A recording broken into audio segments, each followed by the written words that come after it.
And biotech entrepreneur Vivek Ramaswamy surprised Republican insiders when he announced he was launching a long-shot bid for the White House. 6 months later, Ramaswamy has skyrocketed in the polls, sitting behind only former President Trump and Governor Ron DeSantis. Ramaswamy has modeled a lot of his platform and messaging on Trump's 2016 run, but says his background gives him a unique advantage. I am running to revive our national identity. I have lived the full arc of the American dream. My parents came to this country with no money. I've gone on to found multi-billion-dollar companies and did that while marrying my wife and raising our 2 sons. And I think the fact that I have lived the American dream in such a personal way, that is what gives me the passion to actually revive that for the next generation. And Ramaswamy says he's just getting warmed up, and the real reason, the real season of the campaign kicks off tonight, he says. So let's bring in Tricia McLaughlin, a senior advisor to Vivek Ramaswamy, for more on this. Tricia, thanks for coming on. You know, at a campaign event last night, Ramaswamy said that his unscripted style is part of why he's been successful so far. So what can we expect to see from him tonight? Absolutely. Thank you, Diane, for having me. Vivek came onto the scene with 0 name ID, not registering really in many polls, and now we're seeing he's going to be at the center of the debate stage tonight. Many of your viewers right now probably don't know who Vivek Ramaswamy is, might not be able to say his name yet, but tonight his job is to introduce himself to the American people, tell him what he stands for and how he's going to unite the country.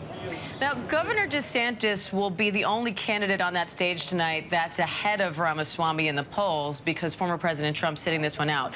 So how does he plan to try to close that gap tonight? You know, I think that there's a lot of knives out for Vivek. We just saw former Ambassador Nikki Haley hitting Vivek. Ron DeSantis had that 400-page memo that included 17 pages on how he's going to, quote, hammer Vivek Ramaswamy. I think that Vivek is less focused on these attacks, and he's focused on where we're going as a party and where we're going as a nation. You're sitting in New York, Diane, I'm sitting in Milwaukee, and I think we can both agree the nation right now is very divided. We need a leader who's going to bring us together around our founding values: free speech, open debate, meritocracy, the rule of law. Vivek Ramaswamy is going to be the only person on that stage tonight who can deliver that, and we're really looking forward to introducing him to the American people. And Tricia, you're talking about bringing people together, but he also wants to talk about disagreements, specifically where Republicans disagree, because everyone on the stage is a Republican. I know one point he said he wants to hit on is how to end the war in Ukraine, and he has said that major concessions should be made to Russia in order to end the war. How will he respond to concerns about emboldening Vladimir Putin, and where else do you think he's going to want to highlight the differences in the candidates tonight? Vivek's #1 priority is putting America first, and that includes benefiting and protecting the homeland. So he is talking about making an agreement with Vladimir Putin, which is in our own self-interest, in Vladimir Putin's own self-interest, to freeze those lines of control, and therefore they will give up their military alliance with China. This is a bold idea. He's faced a lot of criticism for it, but he's the only candidate out there who's actually giving specifics here on how he's going to put America first and put our interests first, not just be showering Ukraine with billions of dollars. Tricia, where do you think he's most vulnerable tonight? You know, I think he's most vulnerable if he's not in the conversation, and it's looking very much like he's going to be in the conversation. He's got a bold vision. Like I said before, he came into this race with almost 0 name ID. The more people hear from Vivek Ramaswamy, the more they like him. And we're very optimistic about tonight.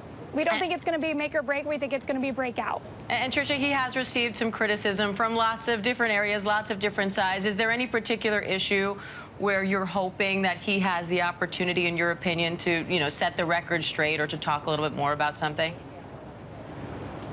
You know, I really just hope he can, and I believe he will, articulate his vision for the country, especially foreign policy. I think some of these ideas he brings up are a little bit out of the box, but when Americans take a second, really think independently, I think that they're going to find these ideas resonate with him. I think he'll talk a little bit about his proposal to move the voting age from 18 to 25.